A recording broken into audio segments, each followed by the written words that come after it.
knock in the rain. For hours, rain had been a steady murmur against the window panes, a soothing score to Noah's meticulously crafted evening. He was ensconced in his armchair, the worn leather a second skin, a steaming Earl Grey mug teetering on the armrest.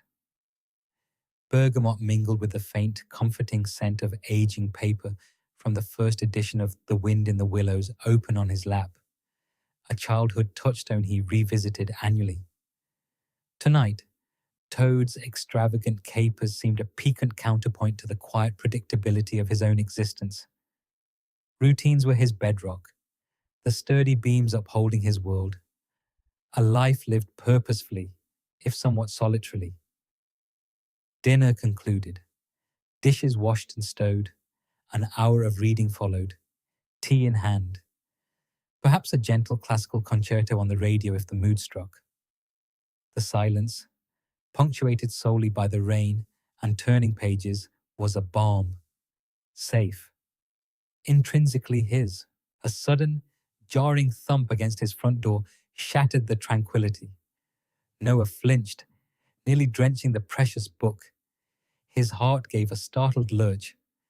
This wasn't a tentative knock, no polite tap from a delivery driver or a lost canvasser. This was urgent, desperate. Frowning, he carefully placed the book on the small side table. Who on earth? Visitors were a rarity, especially at this hour, in this weather. The mantelpiece clock chimed 11:30, too late for anything good. Another knock, louder this time, accompanied by a frantic, almost clawing sound, sent a shiver down his spine. Curiosity warred with an instinct to simply pull the blinds, douse the lights, and feign absence. But the sound's raw urgency was undeniable, a primal plea that pricked at something deep within him. He pushed himself from the armchair, the familiar creak of leather loud in the sudden recession of the rain's drone. Now eclipsed by the frantic thudding, he padded through the living room, past the small, meticulously arranged kitchen, into the narrow hallway leading to the front door. Hesitation held him for a moment, his hand hovering over the deadbolt. Through the small circular peephole, rain and darkness blurred the view. He discerned a shape, a tall, broad form hunched against his door, but little else.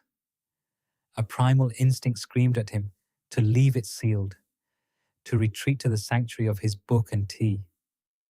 Yet the knocking was relentless, bordering on violent now, and a low, pained groan drifted through the wood. Against his better judgment, Noah unlatched the locks, one by one, the metallic clicks echoing in the sudden quiet as the knocking ceased. He pulled the door open just a crack, and the cold, damp air immediately invaded his warm hallway. A pair of wide, desperate eyes met his. Jake, his biker neighbor from 2 houses down. Jake stood on his porch, not in his usual leather vest or faded denim, but in a soaked, dark t-shirt that clung to his muscular frame. His dark hair, usually slicked back, was plastered to his forehead, dripping water onto his chin.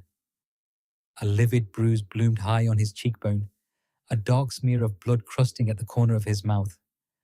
One hand was pressed to his side, fingers splayed, knuckles raw and scraped. He was breathing heavily, ragged gasps hitching in his chest. "Noah," Jake rasped, his voice hoarse, barely a whisper despite the urgency in his eyes. He looked wild, cornered. I need your help. Please, they're coming." Noah stared, his carefully constructed evening routines crumbling like a house of cards. His mind raced, grappling with the sight of his usually composed, gruff neighbor reduced to such a desperate state. He noticed the tremor in Jake's hand as it gripped the doorframe, the unnatural pallor beneath the grime and bruise. "Who's coming?" Noah managed, his voice sounding thin and reedy. He felt a strange blend of fear and a burgeoning, unexpected protectiveness. Jake, the man who roared past on his motorcycle, always with a woman on his arm. seemingly carved from stone and impervious to vulnerability, was asking him for help. Jake pushed against the door, nudging it open further, a silent, desperate plea in his eyes. "The cops, they'll be here any minute. I I need a place to lie low, just for a few hours. Please, Noah, don't tell them you saw me." The rain intensified, a sudden gust of wind pushing a cold spray into the hallway, chilling Noah to the bone. He saw a flicker of something akin to terror in Jake's eyes, a raw, exposed fear Noah had never imagined on the man's face. All thoughts of his ruined evening, his disrupted routine, evaporated. There was a man, injured and afraid, on his doorstep, in the pouring rain. Without another word, Noah swung the door open wider. "Get in," he said, his voice firm, surprising even himself. "Quickly." Jake stumbled over the threshold, bringing with him the smell of rain, damp leather, and something metallic, like blood. Noah quickly closed the door, locking it with a decisive click, plunging them both back into the relative quiet of his small house. The only sound now the rhythmic drumming of the rain and Jake's ragged breathing. The uninvited guest. Noah's hand, still trembling from the unexpected encounter, released the doorknob with a soft click. The heavy oak swung inward, revealing the stark contrast of his polished entryway and Jake's muddied boots. A faint, earthy scent, mixed with something metallic, wafted in with the night air. Jake, his face still pale and streaked with dirt, shuffled across the threshold, each step a wince. Noah's gaze snagged on a tear in Jake's worn denim, just above the knee, where a dark stain bloomed. "Just in here," Noah managed, gesturing vaguely towards the living room. His voice felt thin, alien in the sudden silence that had replaced Jake's frantic knocking. He watched, a strange blend of apprehension and a nascent, unwelcome protectiveness swirling within him, as Jake navigated the unfamiliar space. The biker, usually a figure of contained power, moved with a hesitant, almost broken grace. Jake didn't choose the plush armchair or the ergonomic sofa. Instead, he gravitated towards a quiet corner, settling himself on the floor, back against the cool plaster wall, a low groan escaping him as he eased down. His long legs, still caked with road grime, stretched out, threatening to smudge the pristine cream rug. Noah's eye twitched at the potential stain, but the thought was fleeting, overshadowed by the raw vulnerability etched on Jake's face. The biker clutched his side, knuckles white, his breath coming in shallow gasps. Even in distress, his presence was undeniable, a raw, untamed force in Noah's meticulously curated sanctuary. The subtle scent of motor oil and something distinctly masculine now permeated the air, a foreign element in a home that usually smelled of beeswax and old books. Noah stood for a long moment, rooted to the spot, a bizarre spectator in his own life. The symphony he'd planned to listen to remained unplayed, the chamomile tea untasted, the chapter in his novel unread. His evening, once a precise ballet of predictable comforts, had shattered like a dropped teacup. A part of him, the deeply ingrained part that craved order above all else, screamed in protest.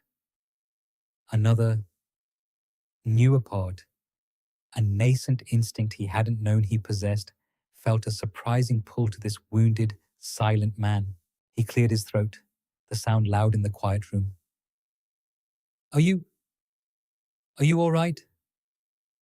The question sounded ludicrous, even to his own ears. Of course, Jake wasn't all right. Jake merely shook his head, pressing harder against his ribs. His eyes, usually sharp and assessing, were clouded with pain, but a flicker of something else, something akin to gratitude, passed through them as he met Noah's gaze. "Just need a minute." Noah nodded, a silent acknowledgement. What did one do with a bleeding biker fleeing the law? His mind, usually so adept at problem solving, felt sluggish, overwhelmed. He should call someone, the police maybe. But Jake had said, "They're coming," implying a pursuit. And the fear in his eyes. Noah found he couldn't bring himself to betray that trust, however nascent it was. He retreated to the kitchen, the familiar hum of the refrigerator a small comfort. He filled a glass with water, the tap running a little longer than necessary, as if the sound could wash away the surreal reality unfolding in his living room. He considered a first aid kit, then dismissed it. He barely knew how to put on a band-aid. Returning, he offered the water. Jake took it with a shaky hand, draining it in a few gulps. The exertion seemed to renew the pain, and he winced again. Noah watched him, a strange curiosity mingling with his fear. Jake, stripped of his usual swagger, seemed smaller, more human. The hard lines of his face were softened by vulnerability, and Noah found himself studying the subtle shifts in his expression, a silent narrative unfolding before him. The grandfather clock in the hall chimed 11, its resonant tone echoing through the house. Noah instinctively glanced at his watch.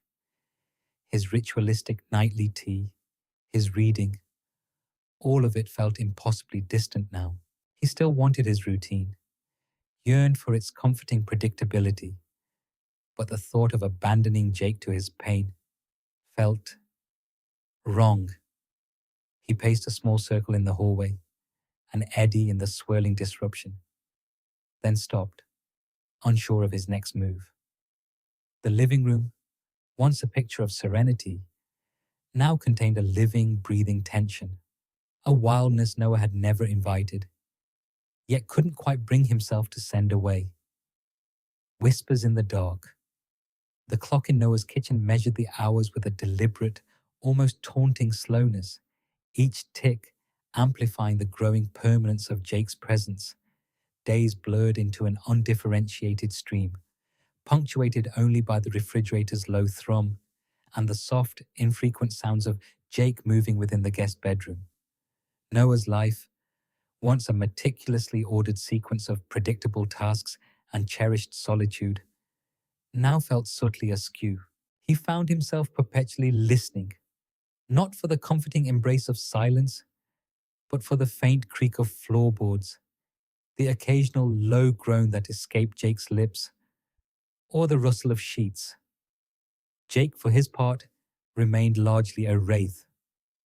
He materialized only for sustenance, or to use the facilities, his movements still stiff, his features etched with a pain he rarely acknowledged.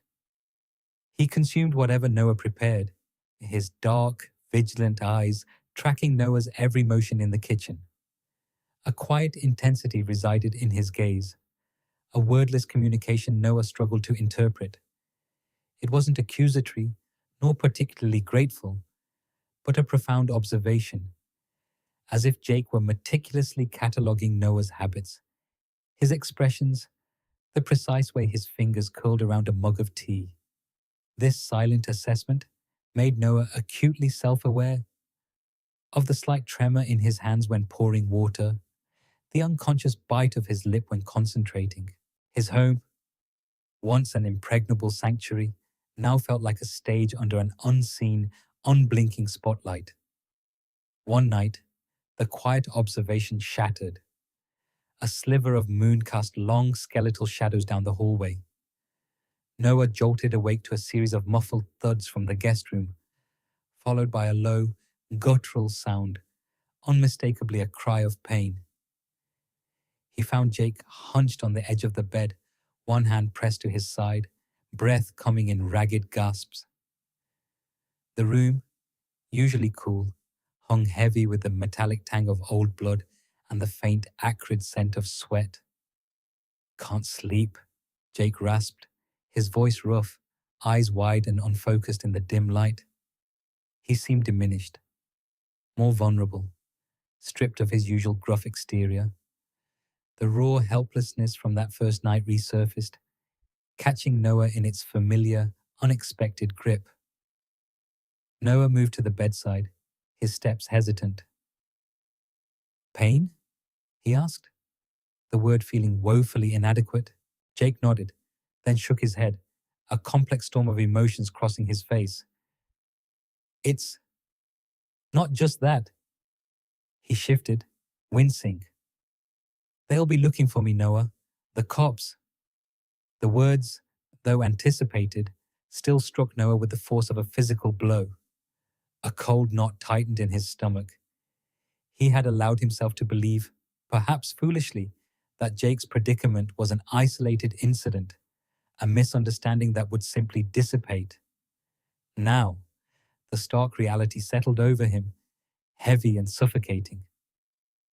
"What? What happened?" Noah managed, his voice barely a whisper. Jake let out a humorless, dry, grating laugh.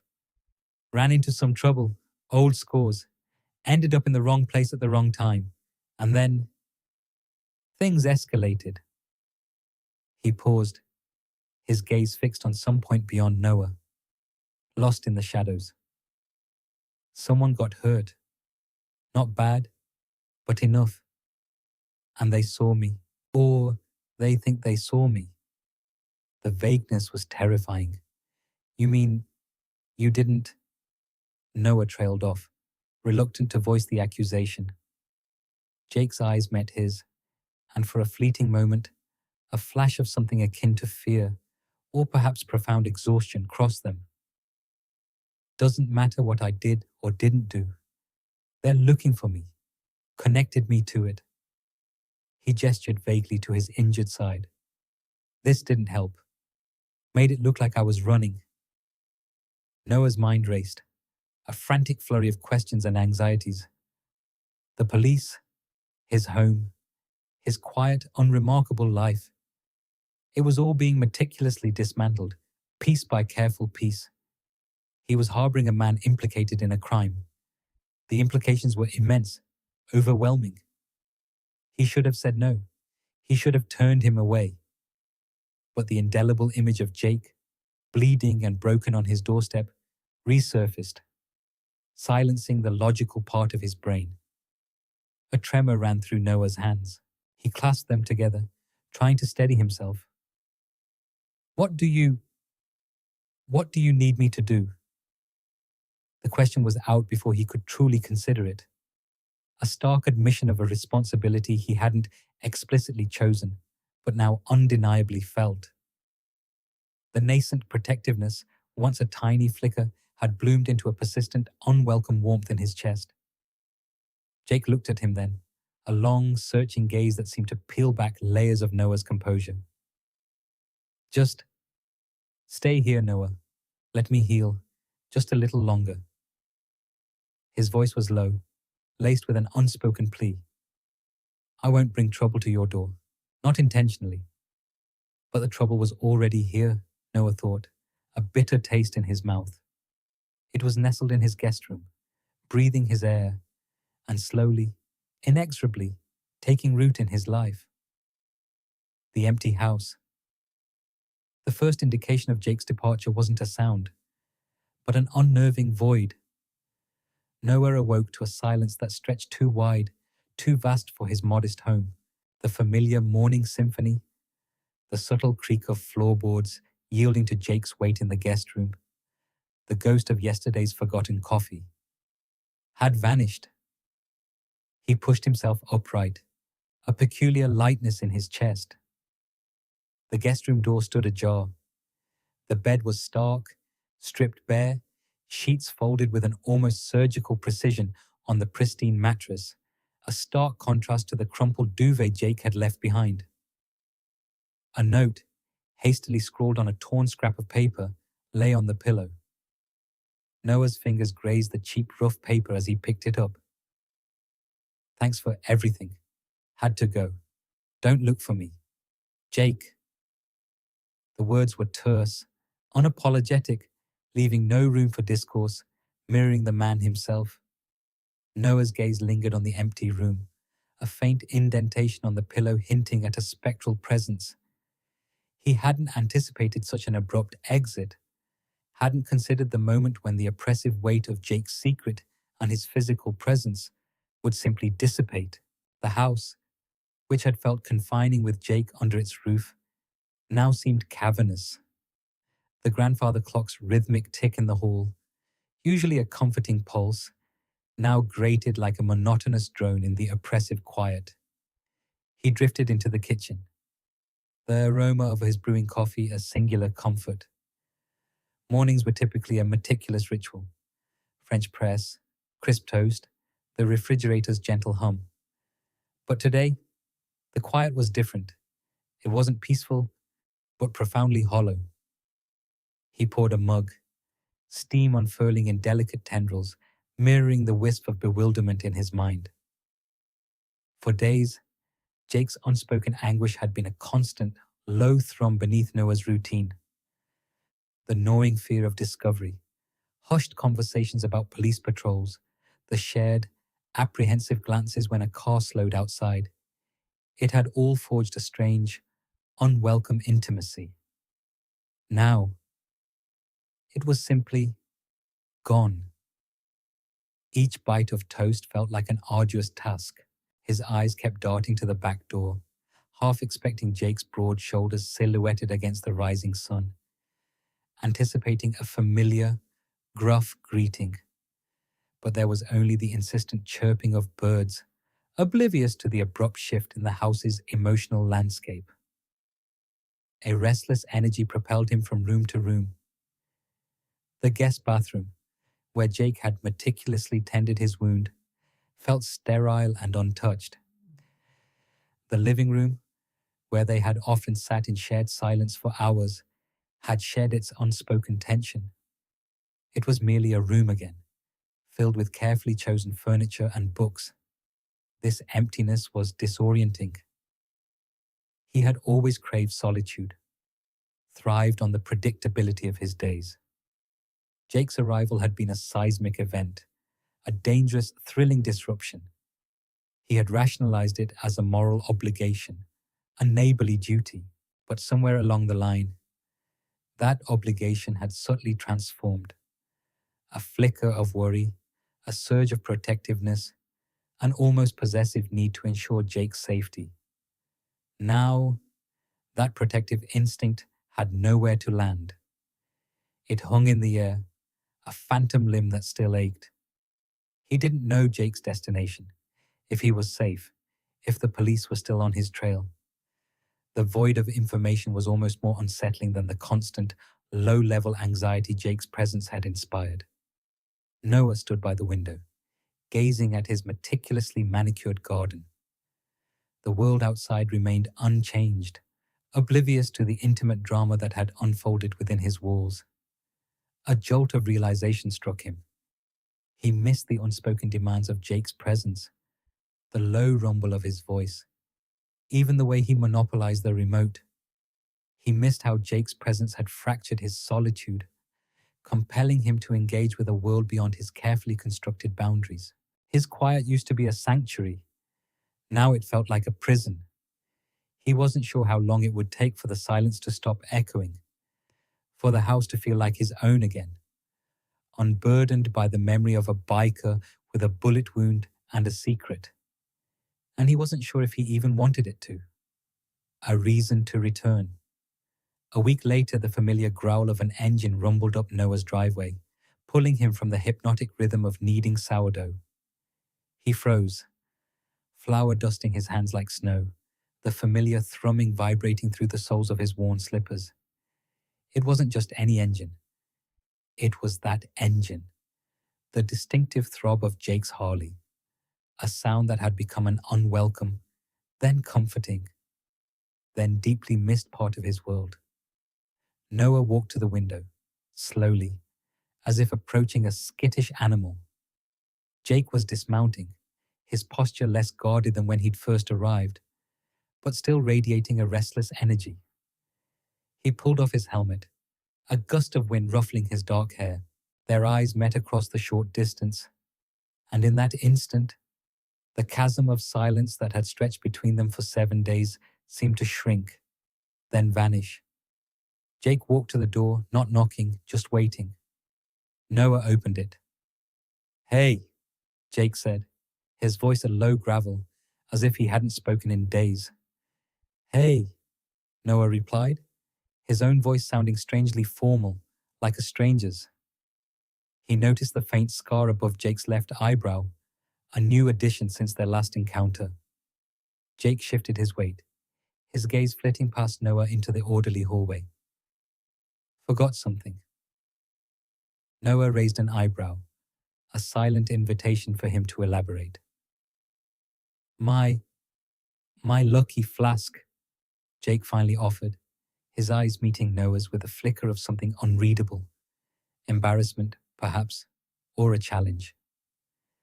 Noah knew it was a lie. Jake hadn't had a flask when he arrived, or at any point during his stay. He knew, too, that Jake knew he knew. The flimsy excuse hung in the air, thin and transparent, but Noah didn't call him on it. He simply stepped aside. Jake entered, his presence filling the space, displacing the quiet calm Noah had painstakingly re-established. He didn't immediately search for a flask. Instead, he just stood there, his leather jacket squeaking faintly as he shifted. "Coffee?" Noah asked, the offer coming out almost instinctively. Jake nodded, a small, almost imperceptible dip of his head. Noah turned to the kitchen, the rhythmic clatter of mugs and the gurgle of the coffee maker filling the silence that followed. He could feel Jake's eyes on him, a steady, unwavering gaze that prickled the back of his neck. When he turned with 2 steaming mugs, Jake was already seated at the kitchen table, his hands resting on the worn wood. They drank in silence, the steam curling between them, a fragile barrier. The air was thick with unspoken questions, with the weight of Jake's abrupt departure and his even more abrupt return. Noah found himself studying Jake's profile, the sharp line of his jaw, the way his dark hair fell across his forehead.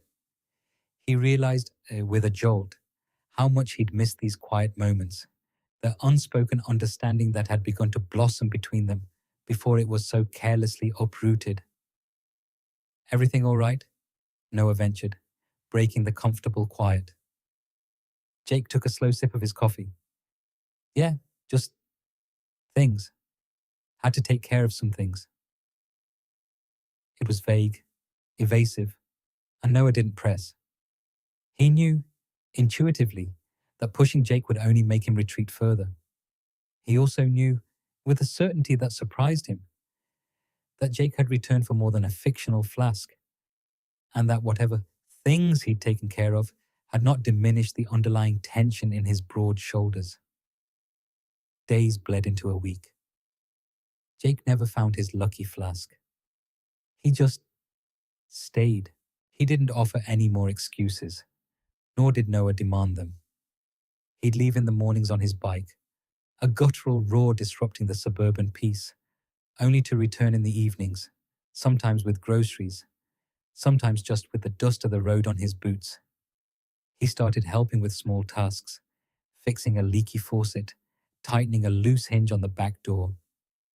He moved through Noah's meticulously organized home with a quiet respect, never disturbing the delicate balance. Their routine solidified around silent cups of coffee in the mornings and the soft glow of the television in the evenings. Noah found himself anticipating Jake's return, the subtle shift in the house's energy when he was near. He'd catch himself pausing, listening for the distant rumble of the Harley, a small, almost imperceptible tension easing when he finally heard it. One evening, as Noah was tending his indoor herb garden, Jake watched him from the doorway, a mug of tea cradled in his hands. "They look healthy," Jake commented, his voice soft. Noah smiled, a genuine, unforced smile. "They like the light." He felt a warmth spread through him, a quiet contentment he hadn't realized he'd been missing until Jake's return. The emptiness that had gnawed at him for a week had been slowly, imperceptibly filling again. It wasn't just a physical presence. It was a quiet understanding, a shared space that had become, once again, oddly comforting. The air between them, once heavy with questions, was now simply present, observing the details. The scent of freshly baked bread still clung to the air, a comforting counterpoint to the quiet hum of the refrigerator. Noah, nursing a mug of herbal tea, found himself observing Jake with a new intensity.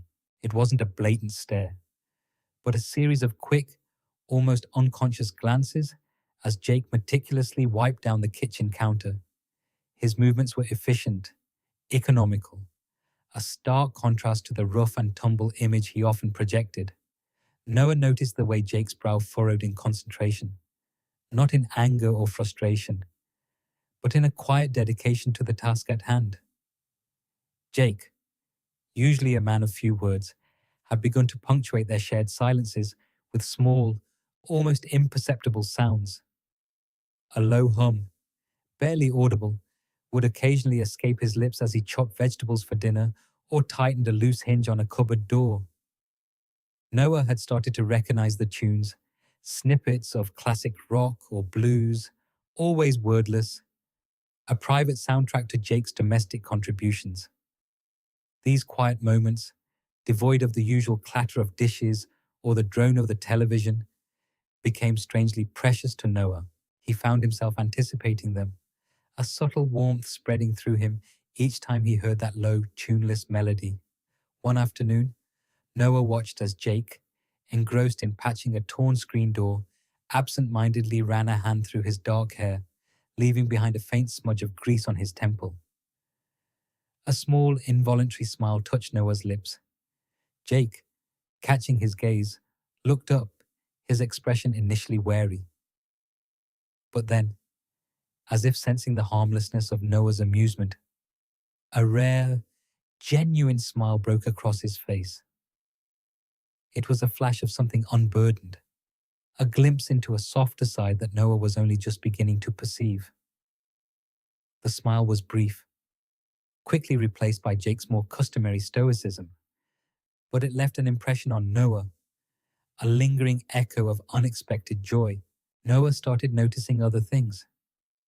The way Jake instinctively knew which tools were needed for a particular repair, the meticulous care with which he restacked the firewood, the surprising tenderness he showed towards Noah's wilting houseplant, even offering unsolicited advice on its watering schedule. It was as if a hidden layer of Jake's personality was slowly being peeled back, revealing a meticulousness and a quiet thoughtfulness that belied his rugged exterior. The biker image, once so prominent in Noah's mind, began to soften, replaced by a more nuanced understanding of the man.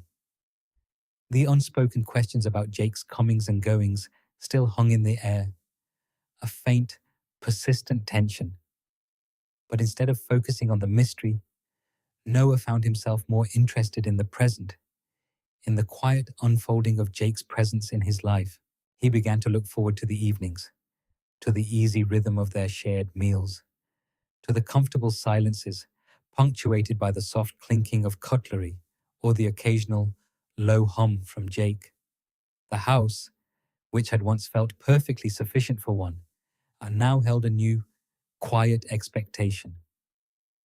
One evening, as rain lashed against the windows, Noah watched Jake intently focused on sharpening a set of old kitchen knives, his movements precise and practiced. The rhythmic rasp of metal against stone filled the room, a surprisingly soothing sound. Noah felt a subtle shift within him, a blossoming of a feeling he couldn't quite name. It wasn't the fleeting curiosity he'd felt when Jake first appeared on his doorstep, nor was it the relief of having company after so long alone.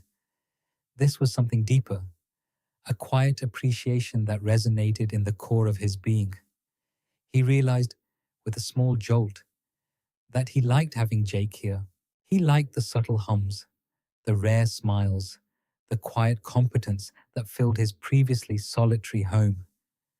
And more than that, he realized he was starting to miss Jake even when he was still in the room, a premonition of emptiness that settled briefly in his chest, a stark reminder of the tenuous nature of their arrangement. The thought surprised him, unsettling his carefully constructed equilibrium. He'd always prided himself on his self-sufficiency, on his contentment with his own company.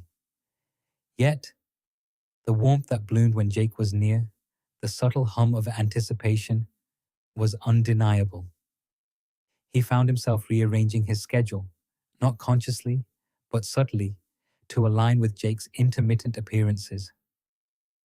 He'd linger in the kitchen a little longer, or find an excuse to be in the living room when he knew Jake would be passing through. It was a quiet dance, an unspoken acknowledgement of the growing space Jake occupied in his world, candlelight confessions. The sky, a bruised canvas of purple and grey, had been threatening all afternoon. Noah watched from the kitchen window as the first fat drops splattered against the glass, quickly giving way to a relentless downpour. The wind, a mournful banshee, howled around the eaves, rattling the old panes. Jake, who had been meticulously polishing the worn wooden surface of Noah's antique chest in the living room, a task Noah had never gotten around to, looked up, a flicker of something unreadable in his eyes. Then, with a sudden, definitive crack of thunder that vibrated through the floorboards, the world outside went white for a split second, followed by an immediate plunge into absolute darkness within the house. The hum of the refrigerator ceased, the clock on the microwave blinked out, and the familiar, comforting glow of the living room lamp vanished. "Well, that's that." Jake's voice cut through the sudden silence, surprisingly calm. Noah, momentarily disoriented, fumbled for his phone, its flashlight beam a weak but welcome beacon. "I keep emergency candles in the cupboard above the stove," he announced, the words feeling strangely loud in the quiet. He navigated by memory, the beam dancing ahead of him, illuminating dust motes in the air. He found a small box of matches and a handful of unscented white pillars. Soon, 3 candles cast a warm, flickering glow across the kitchen table, pushing back the encroaching shadows. The rain intensified, drumming a frantic rhythm on the roof, and the wind continued its lament. Noah found himself studying Jake across the small pool of light, the dancing flames creating shifting highlights and hollows on his face, softening the usual angles, making him appear almost vulnerable. "I haven't had a power outage like this since I was a kid," Jake mused, his voice lower now, almost intimate in the close quarters. "We lived out in the sticks. Storms like this were an excuse to pull out the board games and tell ghost stories."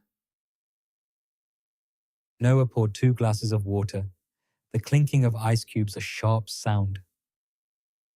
"My family wasn't much for games," he admitted, settling back into his chair. "More for quiet reading. Though, if I'm honest, I often prefer to just sit and listen to the rain, imagining stories in my head."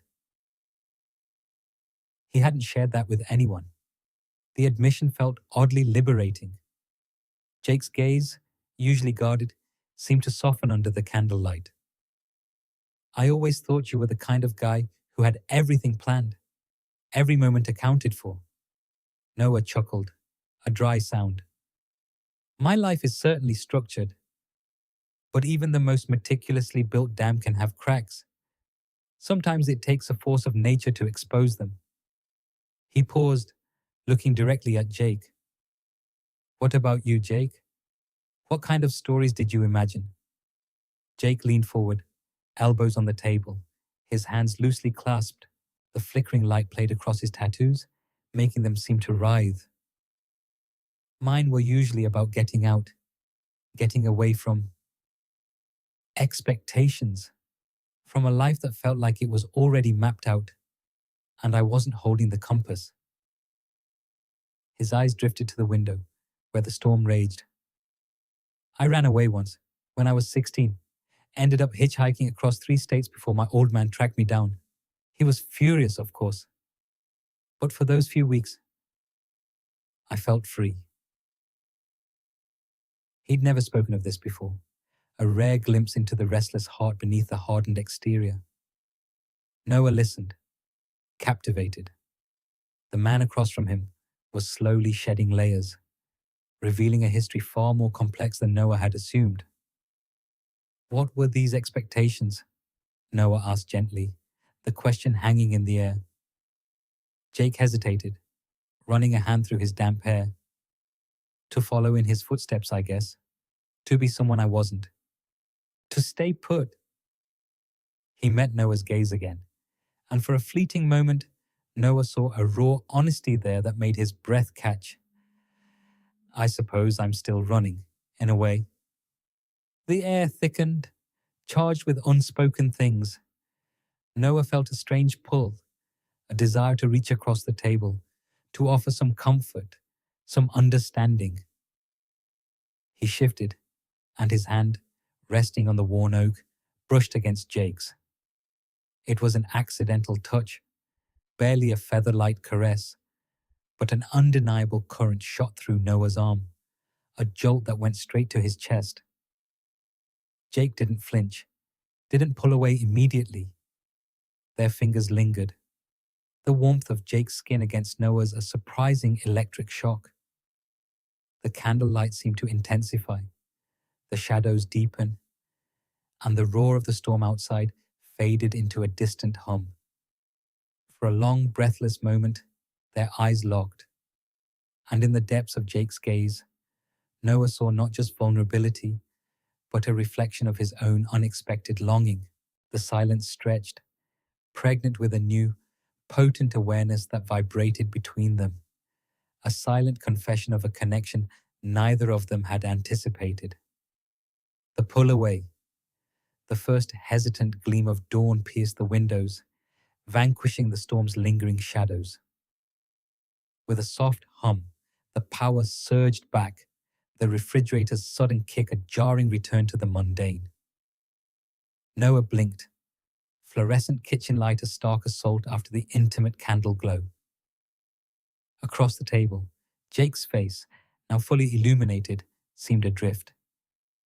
The easy warmth of the previous night had evaporated, replaced by a taut, unfamiliar reserve. Well, Noah murmured, his voice raspy from disuse, looks like the world's functional again. He anticipated a dry retort, a playful jab, but Jake merely nodded, his gaze distant. The air between them, so recently thick with unspoken understanding, now felt attenuated and fragile. Jake scraped his chair back from the table, the sharp sound echoing in the abrupt quiet. Yeah, guess so. He rose, avoiding Noah's eyes, and moved to the window, staring out at the rain-drenched garden. The vibrant green of the leaves seemed to mock the muted atmosphere within the room. Noah watched him, a cold knot tightening in his stomach. The intimacy forged in the blackout, the raw vulnerability laid bare, had been profound. He'd expected. He wasn't sure what, but certainly not this sudden, palpable withdrawal. Everything all right? He asked, his voice softer than intended. Jake finally turned, a flicker of something unreadable in his eyes. Confusion, apprehension. Yeah, fine, just got stuff to do. The words were clipped, almost defensive. He snatched his denim jacket from the chair back, his movements jerky. Thanks for everything. A chill spread through Noah. Jake, wait. But Jake was already at the door, pulling it open. The morning air, fresh and clean, streamed in, carrying the scent of wet earth. See you around, Noah. Then he was gone, the door closing with a soft click that resonated with finality. The house, so recently imbued with Jake's subtle energy, now felt vast and hollow. Noah stood in the middle of the kitchen, the warmth of yesterday's shared confidences rapidly fading. The coffee he'd been about to offer now seemed pointless. He walked to the window, looking at the empty spot where Jake's motorcycle usually rested. It was gone. Days blurred. The sun returned, painting the garden in bright hues. Yet Noah felt a cloud had settled over his own inner landscape. He'd find himself pausing, listening for the familiar rumble of Jake's bike, the casual knock, the easy greeting that had become a comforting rhythm. But the sounds never materialized. His meticulously ordered life, once a source of quiet contentment, now felt barren. He'd prune his roses, their thorns a sudden, sharp reminder of Jake's rough exterior and surprising tenderness.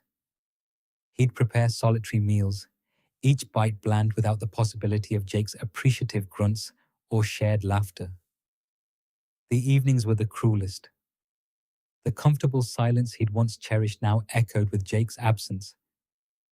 He'd catch himself glancing at the empty armchair, half expecting to see Jake sprawled there, a book unread, a question on his lips.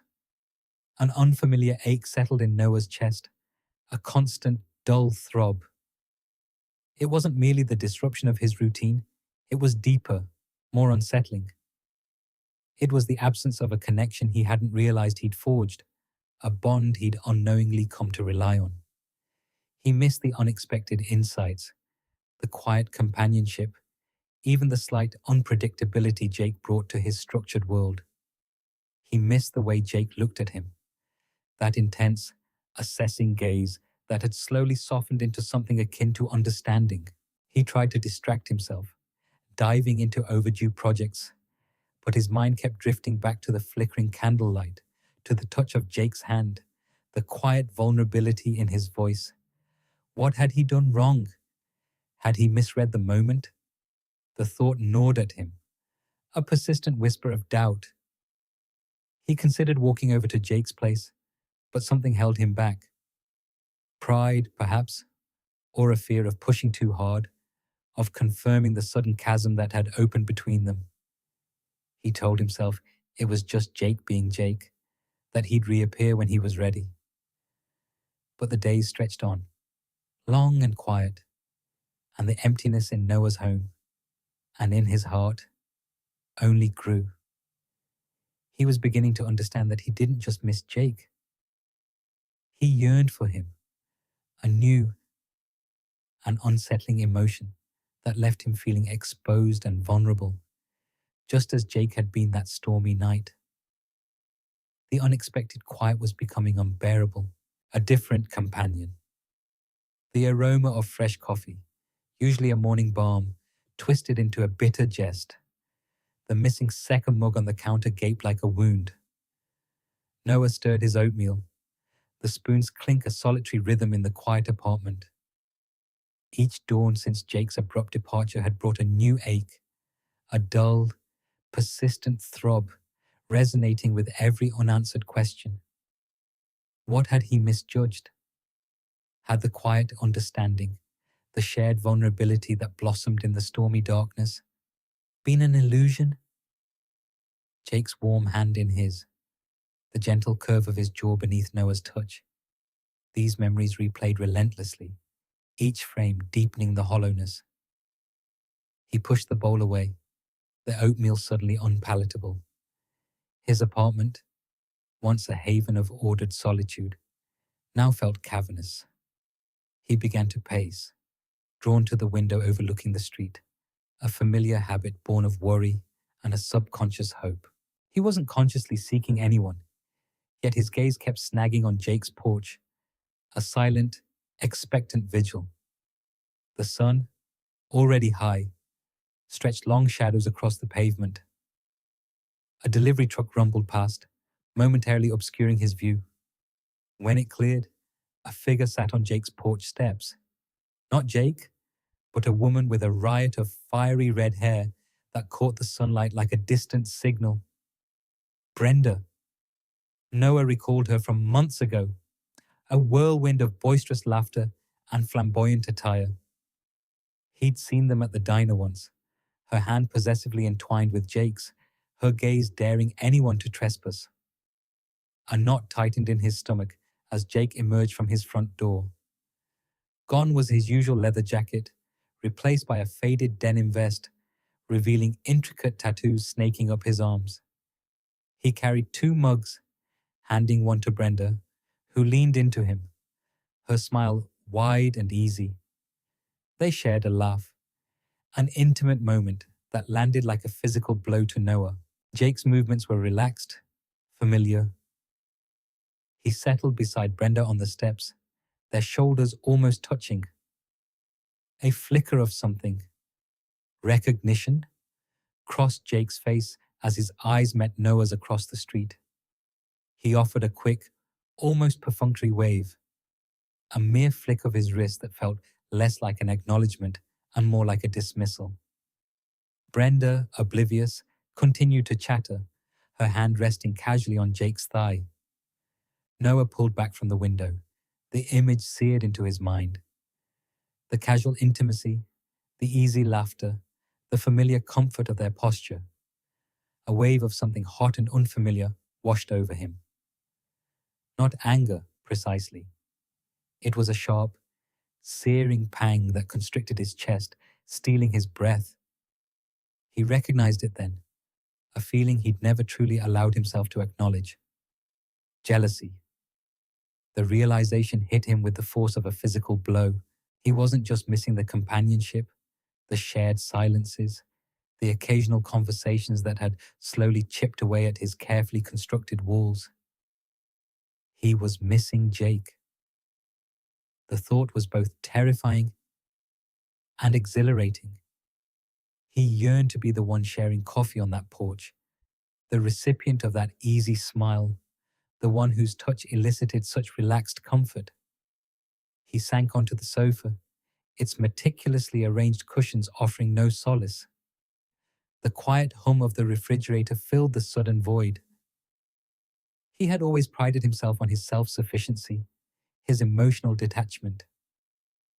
He'd built a life where unpredictable emotions held no sway. But Jake had bulldozed through it all, leaving disarray, and now, a yearning so profound it felt like a physical ache. Brenda's bright laughter drifted across the street, a mocking counterpoint to his internal turmoil. Noah closed his eyes, pressing the heels of his palms against them. He had been so blind, so caught up in the novelty of their burgeoning connection, that he hadn't considered alternative possibilities. Or perhaps he simply hadn't wanted to. Jake was back in his life, yes, but not in the way Noah had so desperately, silently hoped. He was back, but with a different companion, a stark reminder of the tenuous nature of their bond and the crushing weight of unspoken desires. The realization landed with a heavy thud. This wasn't just about the quiet solace he'd found with Jake. It was about something far deeper, far more complicated, and undeniably, painfully real. 2 weeks of silence. 2 weeks stretched, each day a slow, deliberate unraveling of Noah's meticulously woven routine. The quiet in his house, once a cherished balm, now felt like a vast, echoing cavern. He'd always prided himself on the order, the predictable rhythm of his solitary existence, but now the silence was a constant, almost physical ache, a gaping hole where the rumble of Jake's bike and the low timbre of his voice used to be, the scent of pine and motor oil, a subtle undertone that had permeated the air, had long since faded, leaving behind only the sterile tang of household cleaner.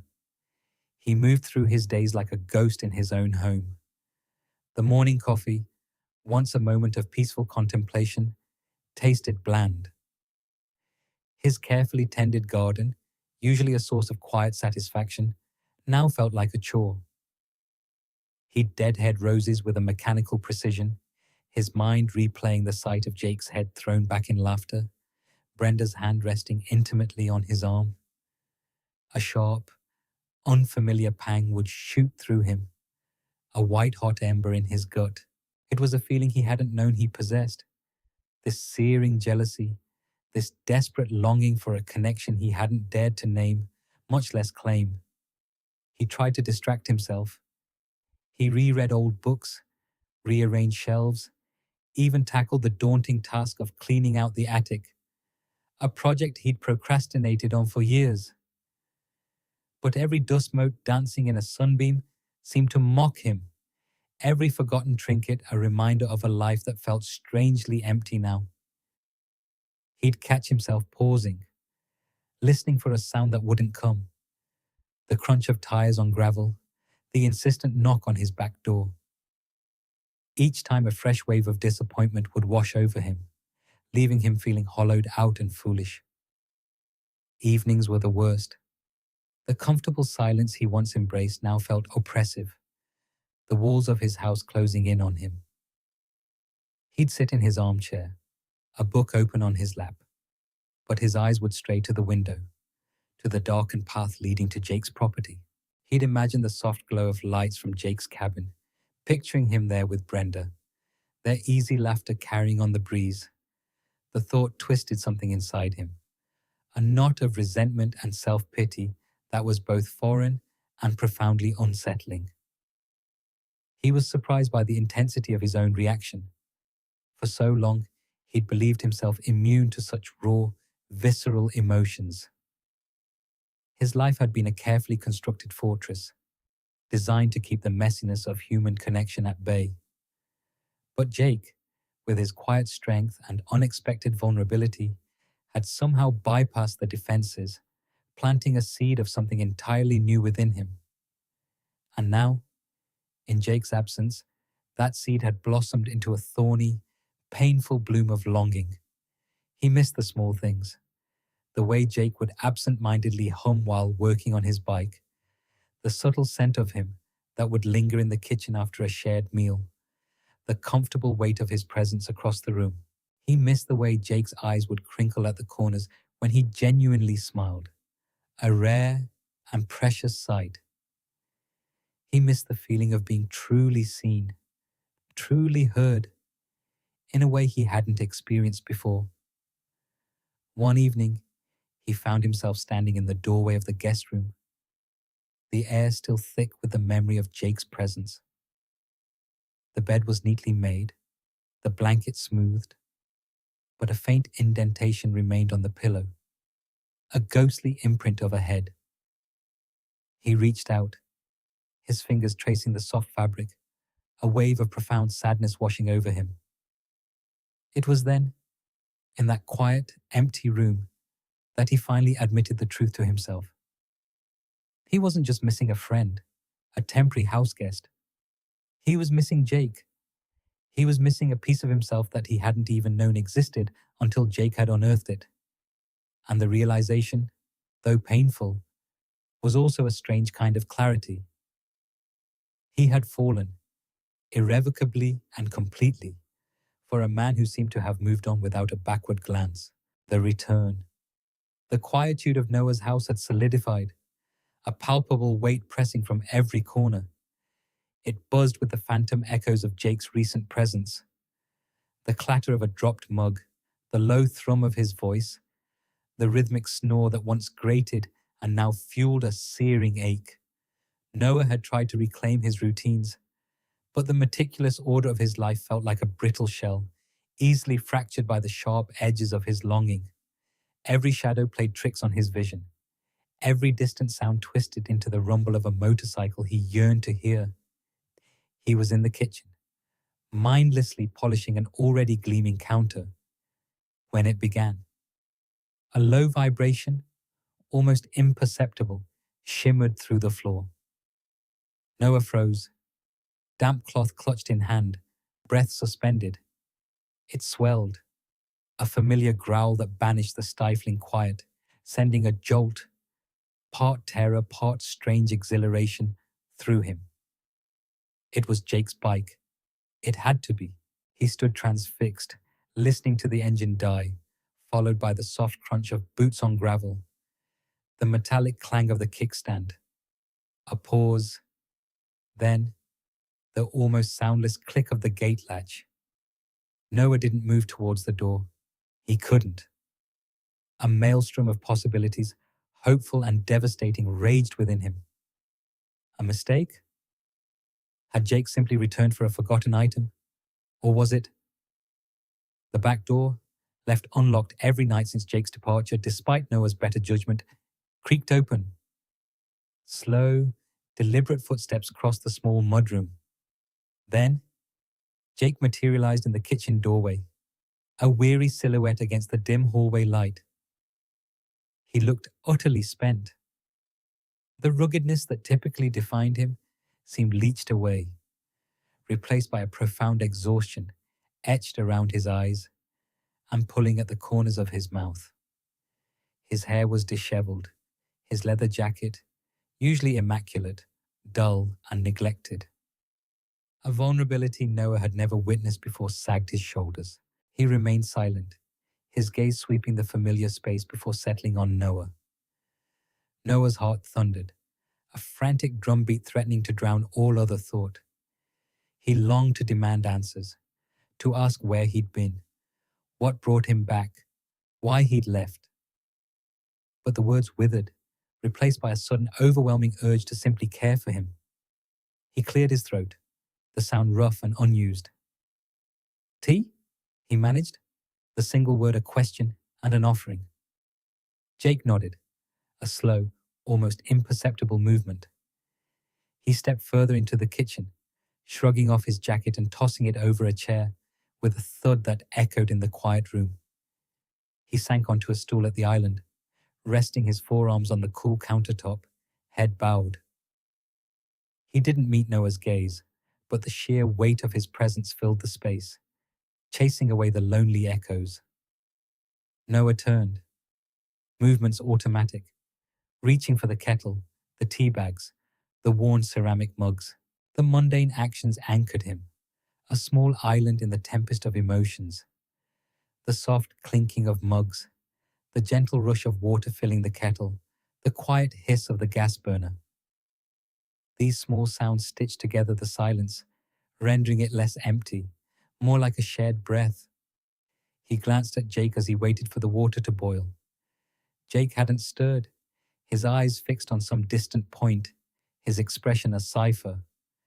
There was no anger, no accusation, only a profound exhaustion that seemed to emanate from his very core.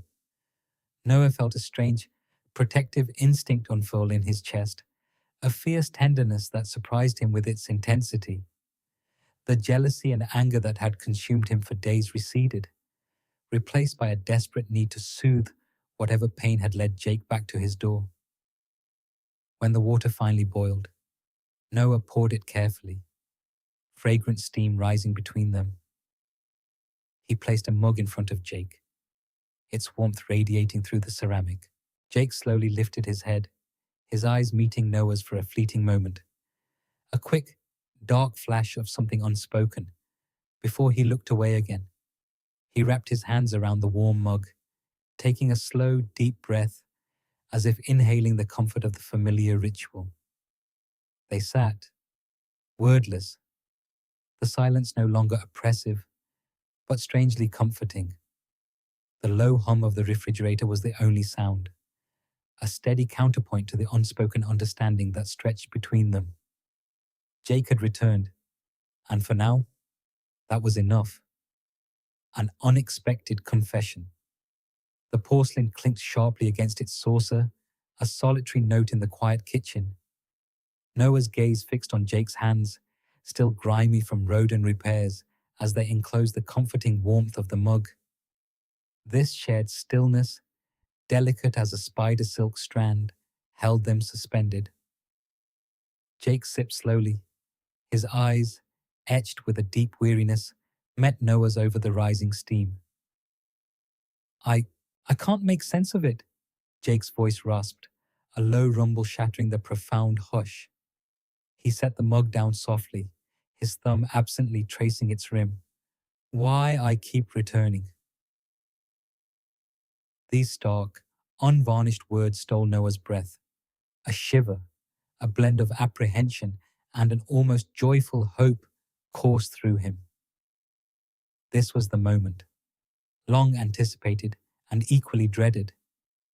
He could deflect with polite trivialities, or he could, for the first time in his carefully ordered existence, utter a truth both perilous and vital. He observed Jake, the slight tremor in his hand, the vulnerable curve of his shoulders, the confusion clouding his gaze. This wasn't the swaggering, enigmatic biker who'd first roared into his world. This was a man stripped bare, seeking an answer Noah wasn't sure he possessed. Yet, the answer resided within him, a truth he'd fiercely guarded. Noah's throat tightened. He swallowed hard, focusing for a second on a chipped tile before forcing himself to meet Jake's insistent stare.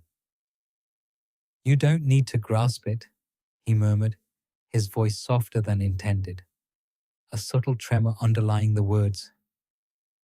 He paused, summoning every last scrap of courage, pushing past his ingrained fear of exposure. "But I appreciate it. Your being here." The confession, understated yet monumental for Noah, settled between them with the weight of an unspoken vow. Jake's eyes, previously lost in thought, sharpened, widening almost imperceptibly.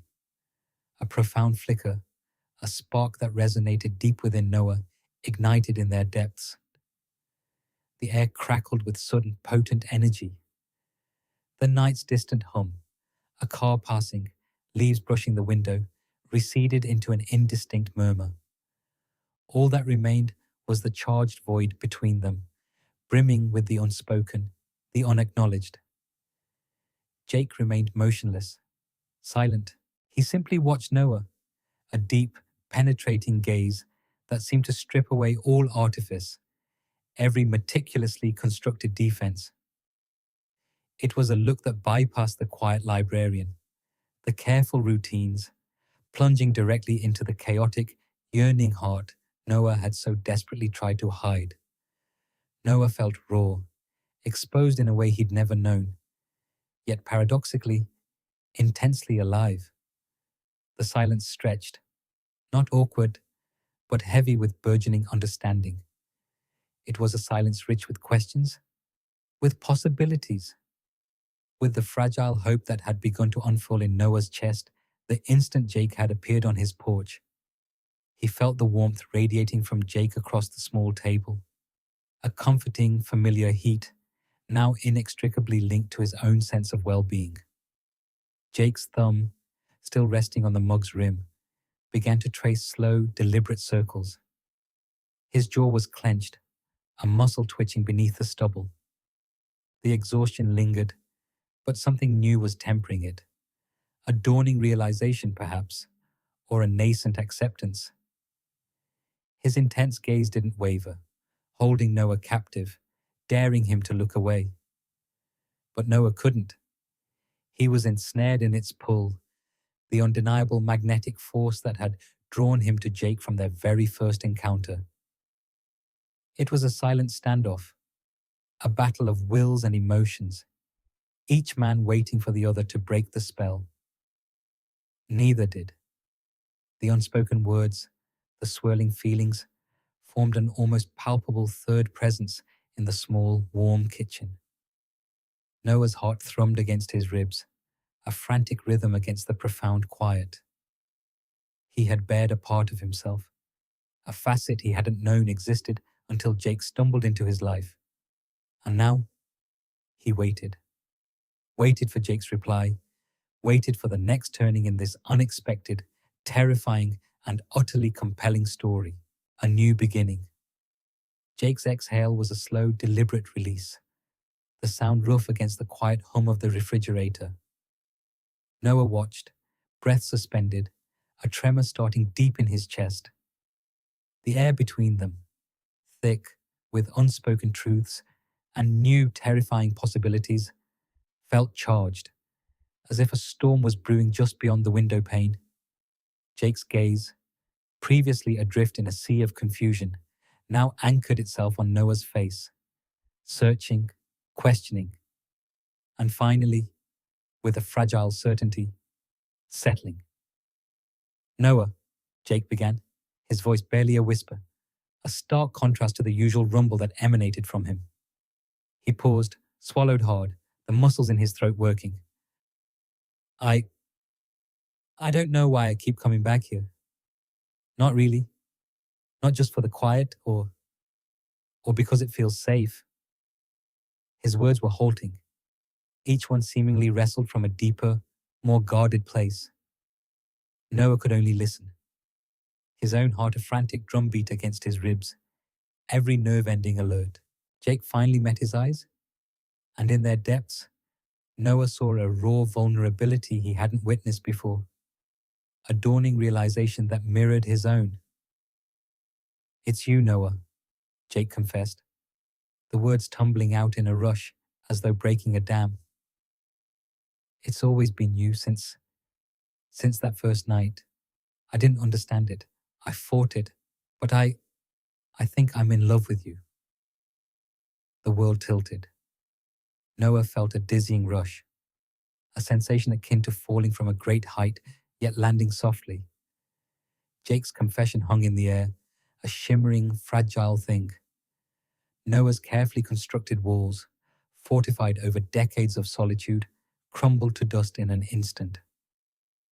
He felt exposed, utterly bare, yet an exquisite warmth began to spread through him, chasing away the chill of a lifetime spent alone. He couldn't speak. The words were trapped in his throat, a jumble of emotions too profound to articulate. Instead, driven by an instinct he hadn't known he possessed, Noah reached out. His hand, trembling slightly, found Jake's, resting gently on the back of it. Jake's skin was warm, calloused from years of gripping handlebars and working with his hands. It was a tentative touch, a silent promise, a bridge built between them in the space of a single breath. Jake didn't flinch. He didn't pull away. Instead, his fingers instinctively curled, his thumb brushing lightly against Noah's knuckles. The simple contact was an electric current, a silent affirmation. In that moment, the years of quiet observation, the stolen glances, the shared silences, and the burgeoning, terrifying hope coalesced into something real, tangible. A quiet understanding settled between them, a silent pact forged in the glow of the kitchen light. It wasn't a dramatic declaration, no passionate embrace, but something far more profound. It was the whisper of a new beginning, a subtle shift in the tectonic plates of their existence. The air, once thick with tension, now hummed with a different kind of energy, a hopeful anticipation. Noah looked at Jake, truly looked at him, and saw not just the weary biker who had stumbled into his life, but a man laid bare, offering his heart. And in Jake's eyes, Noah saw a reflection of his own vulnerability, his own burgeoning love. The future stretched before them, unknown and exhilarating. There would be questions, doubts, and challenges, he knew. Their lives, so disparate, would have to intertwine, to adapt. But for now, in the quiet intimacy of his kitchen, with Jake's hand warm beneath his, Noah felt a peace he had never known, a profound sense of coming home. The late hour, the shared confession, the gentle touch, it all wove into a tapestry of fragile hope. This wasn't the end of a journey, but the hesitant first step on a new path, illuminated by the dawning light of an unexpected love. Noah squeezed Jake's hand, a silent response to the weight of his confession, a promise of acceptance. Jake returned the pressure, a small, almost imperceptible gesture that spoke volumes. The quiet hum of the refrigerator continued, a steady rhythm against the beating of their hearts, marking the beginning of their story. The silence that followed was not empty, but full, pregnant with the unspoken words of a shared future. It was a different kind of quiet than Noah was used to, not the insulating quiet of solitude, but the resonant quiet of companionship, of two souls finally aligning. He felt a smile, soft and unbidden, touch his lips. Jake, Seeing it, offered a small, shy smile in return, and in that exchange, a new world began to unfurl.